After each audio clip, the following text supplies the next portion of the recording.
بسم اللہ الرحمن الرحیم۔ حضرت خدیجہ کا مہر 500 درہم یا اس قیمت کے اونٹ تھے جو ابو طالب نے اپنے ذمے رکھے۔ حضرت ام سلمہ رضی اللہ تعالی عنہا کا مہر کوئی برتنے کی چیز تھی جو 10 درہم کی تھی۔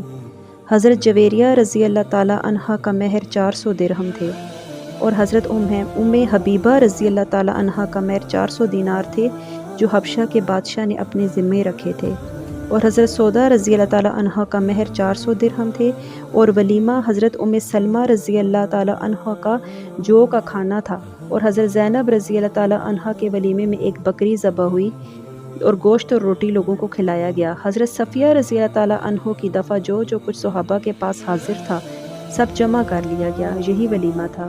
حضرت عائشہ رضی اللہ تعالی عنہا کا ولیمہ جو خود فرماتی ہیں، نہ اونٹ ذبح ہوا نہ بکری، سعد بن عبادہ رضی اللہ تعالی عنہ کے گھر سے ایک پیالہ دودھ کا آیا تھا، بس وہی ولیمہ تھا۔